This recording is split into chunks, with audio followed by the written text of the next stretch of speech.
Well, good morning everyone, and welcome to another podcast. Been a while since I fished, to be honest. Various things kept me away from the river, work, another dose of COVID and various other bits, but I'm back out. It's trout season's finished, but we're into the beginning of what we term the Grayling season, really. Been trying to get out for a couple of weeks actually, but the river's just been absolutely blown out, and I actually had to walk out the other day to this spot. I'm fishing below a bridge. Fished here a few times before, and the water was like drinking chocolate and hurtling through, so I had a cup of tea and a sandwich and went home. But I've come back out today. The water's dropped off. It's only about 10-15 centimetres lower on the gauge than it was, but it's a lot clearer. Still a tiny bit of colour in there, but it's manageable on the wade. Definitely a nymphing day. Looking around me, there's still a few leaves on the trees, and they're half turned, some of them, so there's a mixture of green and yellows and reds, and I can see some leaves coming down the river, but not a huge amount, nothing that's really going to get in the way. Little in the way of insects hatching, so I think it's a nymphing day, and we'll see if we can get a grayling or two.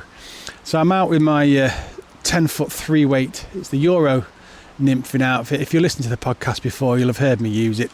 The way this is set up is I've got backing, and then about probably 30 meters of mono, and then that actually goes down to about 30 meters of indicator mono.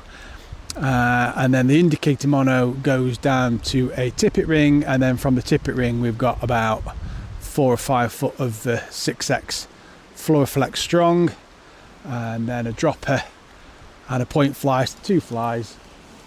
I've got a Euro shrimp on the point, which is one of my favourites, and a killer jig, which is a good fly for this particular river.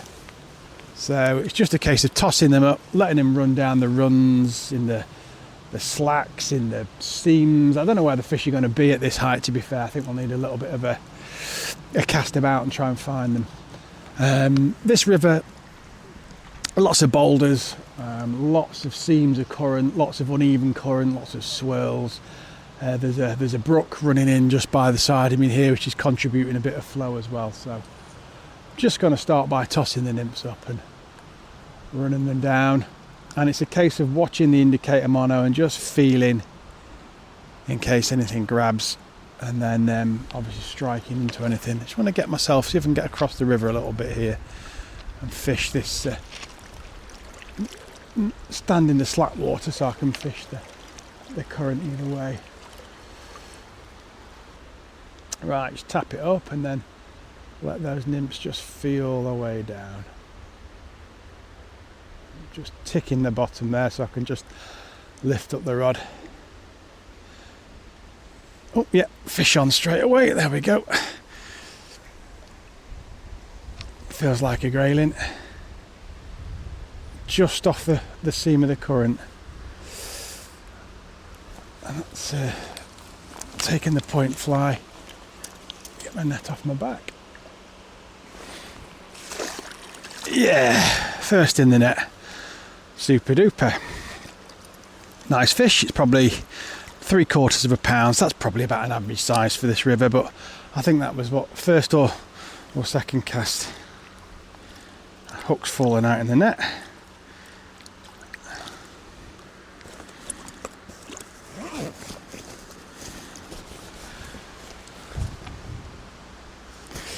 Well, that was a good start to the session. Just pulling a leaf off my point fly, and we'll go again. So there's a brook running in over the far bank, which is bringing a fair bit of water in, and then that fish was just on the seam of the current of the brook. And there's a lovely little bit of sunlight just coming down, hitting the river. It's just lighting up all these lovely yellow leaves. It's definitely a grayling type of day. Oh, there's a rise there. Something's just risen in that current. It's actually rose just off a leaf, and sometimes at this time of year as the leaves come down you'll actually get the fish sipping at some of the green fly and bits and bobs that are coming off the leaves as they come down the river. So especially in the slow pools, you'll see just fish sipping at the leaves.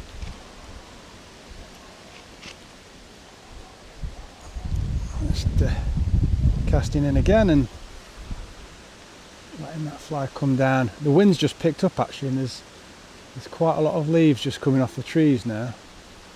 It was quite a subtle take, that that last fish. I felt it tick along the bottom, and then I lifted it up off the bottom and just felt a little double tap which I lifted into, and then obviously then it's quite obvious when the fish starts to kick. I'll have a couple more casts here and then I'll move up.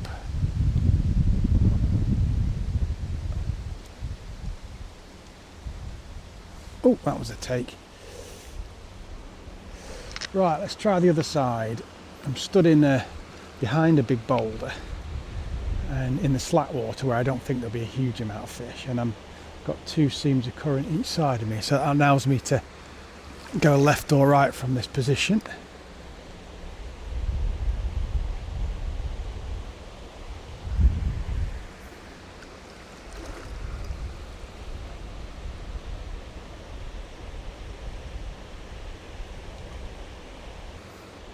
So I don't know about you, but for river trout this year, I think it's been a reasonable year for the rivers I've been fishing.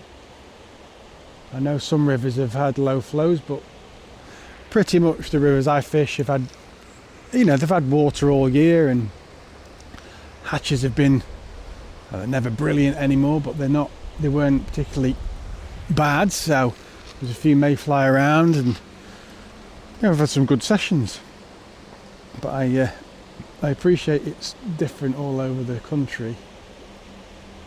I know some people I've been chatting to have had very low water, and we'll see what the grayling season brings.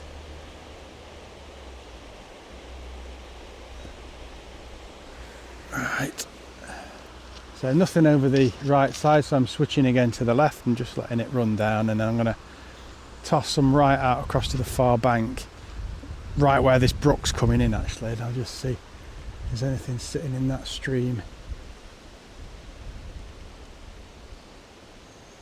There is often a fish just sat at the junction where the brook comes in.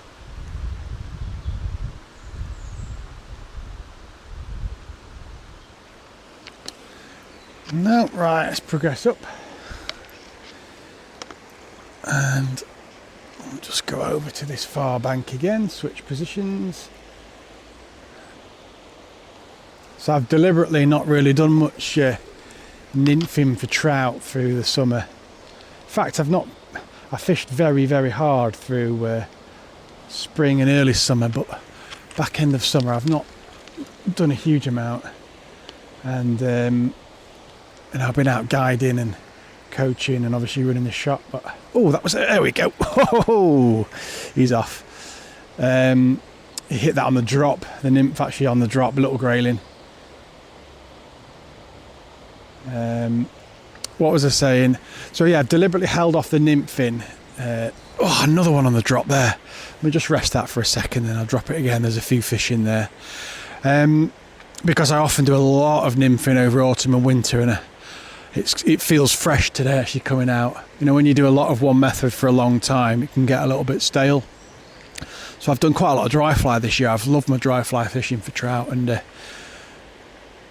I'm looking forward to doing some nymphing for grayling actually. It's going to be good fun. So I'm just there's two boulders and an overhanging tree, and it's just created a little bit of just a slack off the main current, and I've had two hits from in there, which I've not got. So I'm just backed off a touch.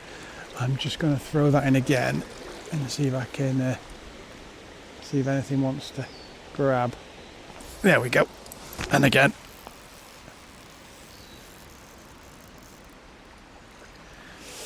On the drop. Bit of a smaller one this time. Feisty fish though for a grayling, that. Real scrap in it. Come on you. Come on. And that's on the dropper, that. Bit smaller but very scrappy. very aggressive. Right, that's 2 fish. I thought it might fish okay today. Let me just get this back.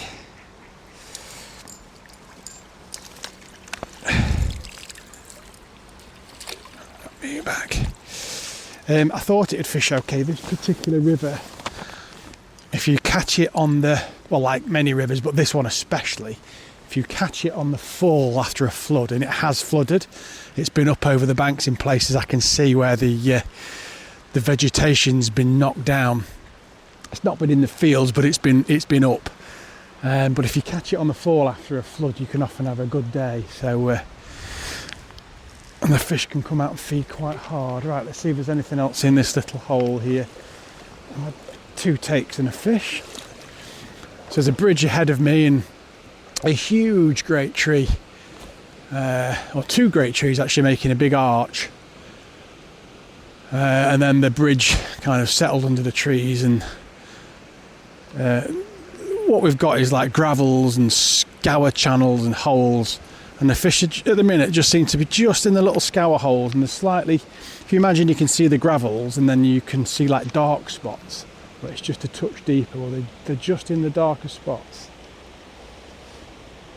That was a few solid takes from that grayling, very aggressive for its size.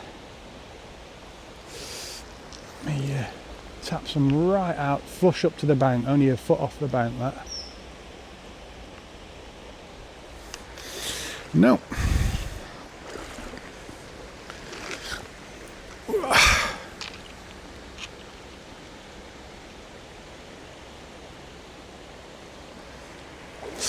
Right, a bit shallow there.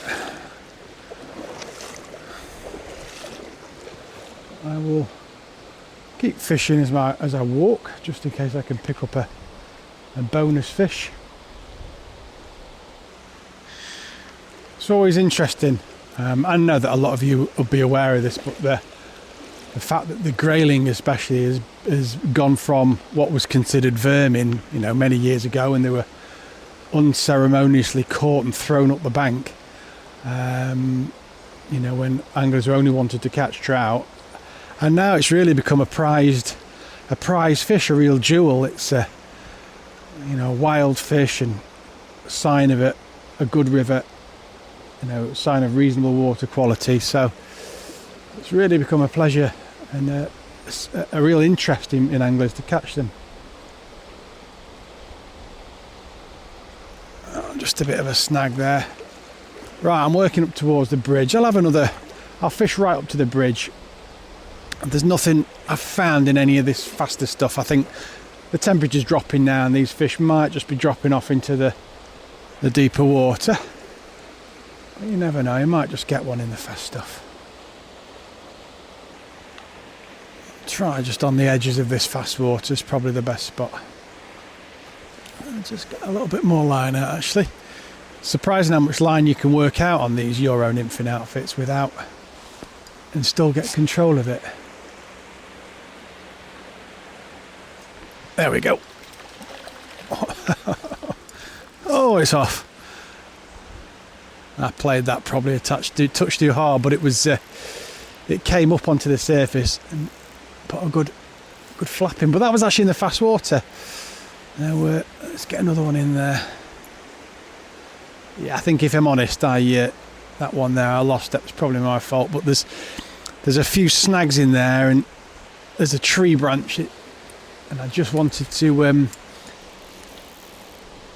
try and play it past the tree branch. I didn't get snagged, but unfortunately it came up and got off. Right, let's try and get back under this tree. But it looks in good nick, the river, to be fair. The fish are certainly feeding hard, as I'd expect, so all good.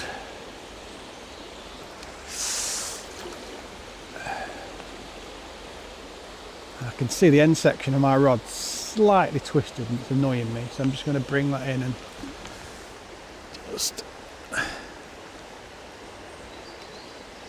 straighten that up.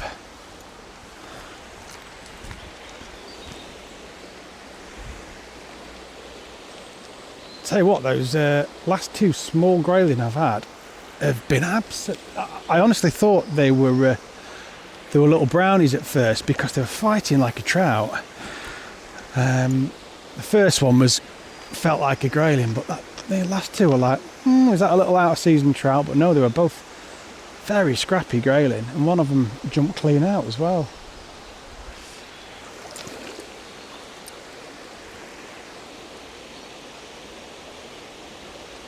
Right under the tree branch now. River's about, it's a good 25 foot across here, and it's got low trees now, so I'm having to really just adjust my cast, and that was a little nip on the fly.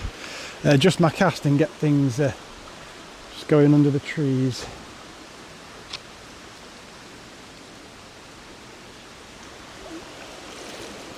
Right, I'll fish up to the bridge and then I'll have a wander downstream and just fish a couple of pools down there, I think.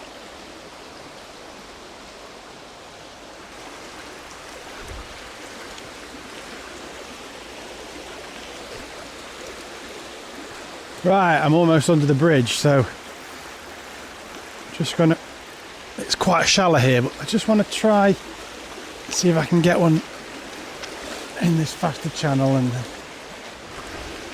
I'll just get one in this faster water. You never know. No, nothing there, so I'll wind in and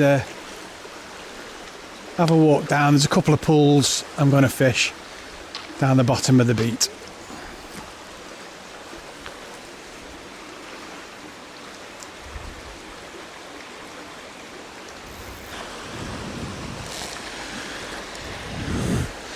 Right, moved a bit further down the river. Very different character now. It's lost its kind of uniformity and longer runs, and it's very much pocket water now. Lots of boulders, lots of whirlpools, lots of uneven current, lots of hidey holes for fish. So I'm just going to start fishing up some of the pockets. There's enough colour in the water, I think, and should be able to just walk through here and fish around my feet really. I'll start in this slightly bigger run, and then it's going to be horrible wading from then on. So I'll just drop the nymph out in here, see if there's anything wants to have a grab. So I've got a big seam of current coming around a boulder, and then it drops off to a reasonable depth, so it's always worth a probe here. Sometimes that you get a bit of interest and there's 2 or 3 fish, another time there's zilch. It's just worth a shot. I'm just letting these nymphs really sink as far as they want to. I'll just see if anything grabs.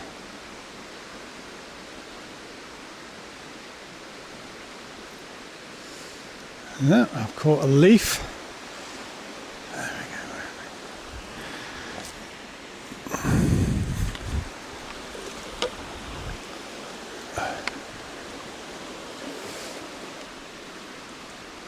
I think to get them here, you really want them to be actually sat intercepting food as it comes down the fast water.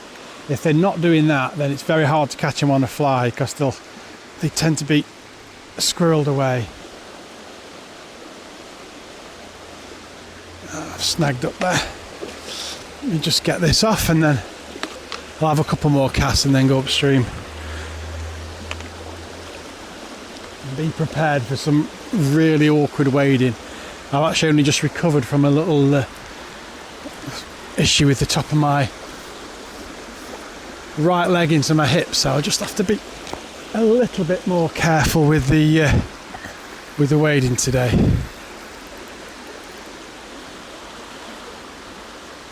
Right, just chuck a couple more just in case there is anything feeding into this quick stuff.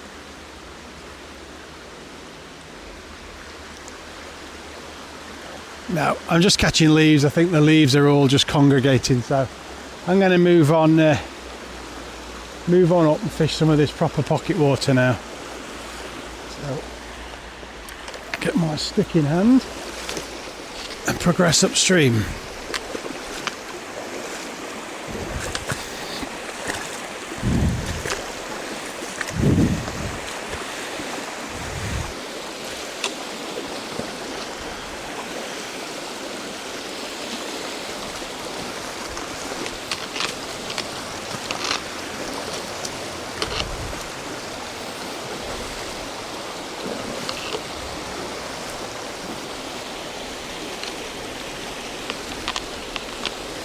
There's quite a flow here.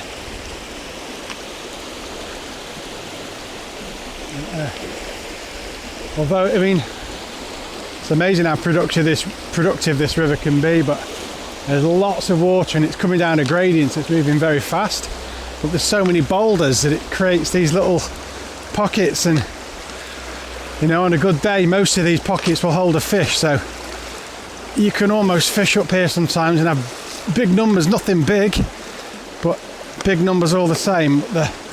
The downside of it is the wading is shocking, so your feet are also going into these little pockets, and 1 minute you're wading on every step is a different height, as it were.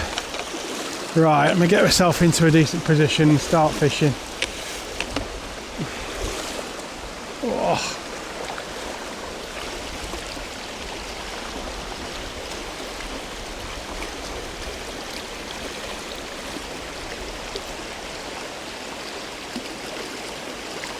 I'm just fishing across the river into, like I say, into one of the little pockets.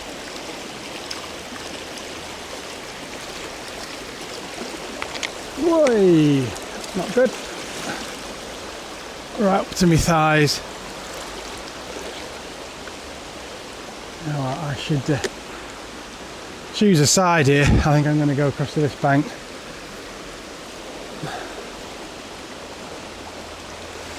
The good thing about it is the takes in this fast water should be fairly obvious. You know, once they grab the fly, they really nip out and intercept it. So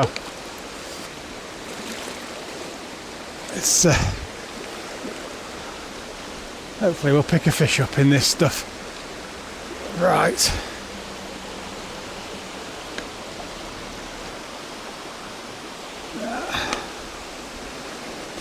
Just picked up another leaf, which is a hazard of the job at this time of year. The breeze has got up actually over the past 10 minutes. There's a lot more leaves coming off, so that could start to cause a bit of an issue, but just got to work around it really at this time of year. There's nothing you can do.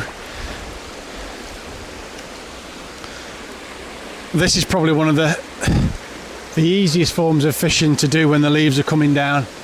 By far the most frustrating for me anyway is salmon fishing at this back end. If there's a big fall of leaves all on the surface, and every cast almost you're getting hooked up on a leaf and having to strip back in and get it off.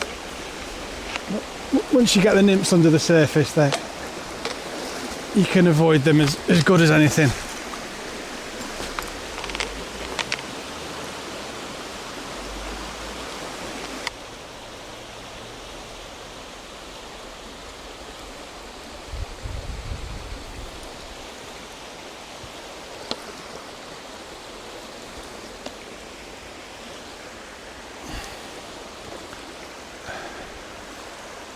It always amazes me how, this is a 10-foot 3-weight, but just fishing a direct mono without the fly line and keeping in contact with the nymphs, how sensitive it is. Even the smallest little leaf nicking against the fly, you can feel it right through these rods.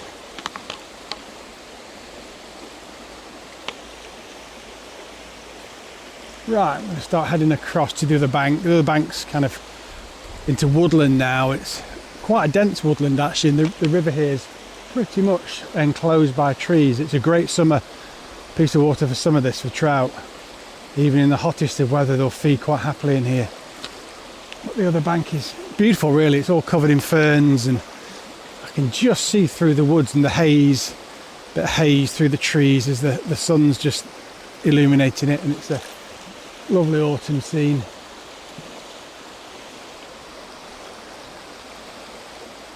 Just need a fish out of here now, and then I'll make it a nice silver grayling, and we'll make it a complete autumn day for me.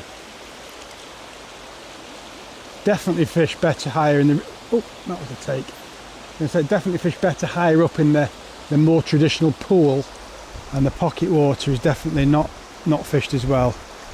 Whereas often in summer here for the trout it will be the opposite, so the pocket water will be alive with fish, and the pool will be okay, but the pocket water is where to be, I always think.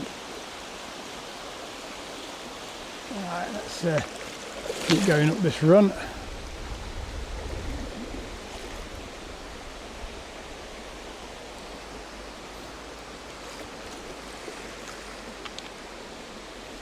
I mean, there's got to be a fish in it. Oh, there we go. I was going to say there's got to be a fish in here.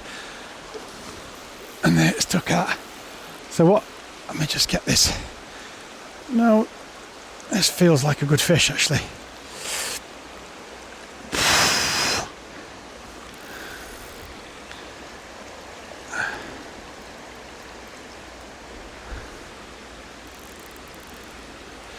That's a big fish.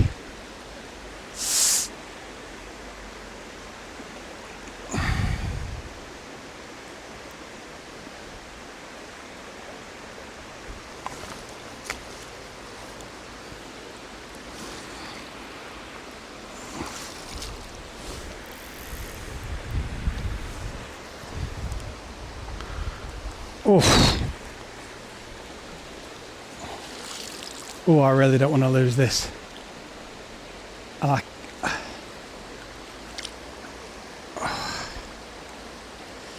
it's an absolute beauty. Oh, come on.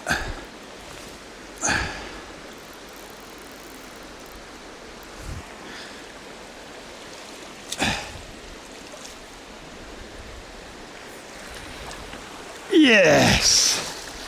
There she goes. What an absolute beautiful grayling that is.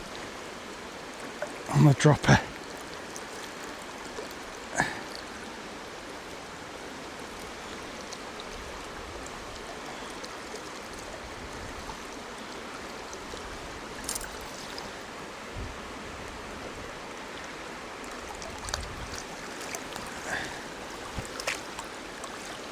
Straight back. It's got to be £2.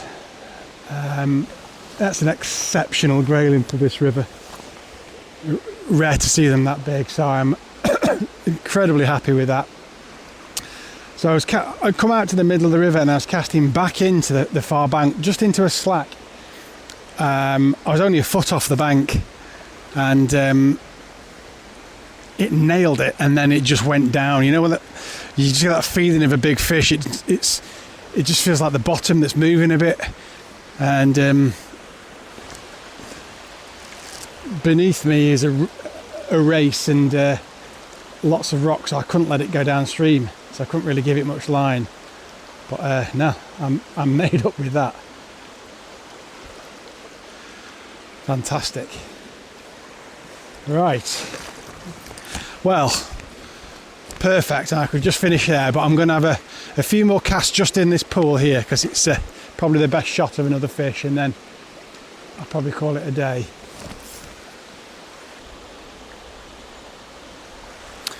Right, I've still got a good 20-30 feet of fish in here. Oh, there we go. Well, it's the exact opposite. I've gone from probably one of the biggest grayling in the river to one of the smallest. Hey, fish is a fish, but that's one greedy one right there. Slip me straight back. Still, the sensitivity of the rod, I mean, the take was a real jolt, even from that little one. I mean, it was only as big as my thumb. And it engulfed my shrimp. It certainly wanted it. And I've not changed flies yet. I'm pretty confident in these conditions. The Euro shrimp and the killer jiggle catch fish all day long. Well, that's me done. It's been a lovely morning. Hope you can hear me under this white water. What have we had? I can't remember. Four, 5 graylings, something like that. I lost a couple. Had a few good snatches. It's been a lovely autumn day. So thank you so much for listening. As ever, if you want to find out more about our guiding or fly fishing lessons, it's www.peaksflyfishing.com, and to get online and buy our kit and flies and rods and reels, it's shop.peaksflyfishing.com. And don't forget, if you're ever in Sheffield, pop into the shop, come and say hello. It'd be great to see you. Thanks for listening. Until next time, bye bye.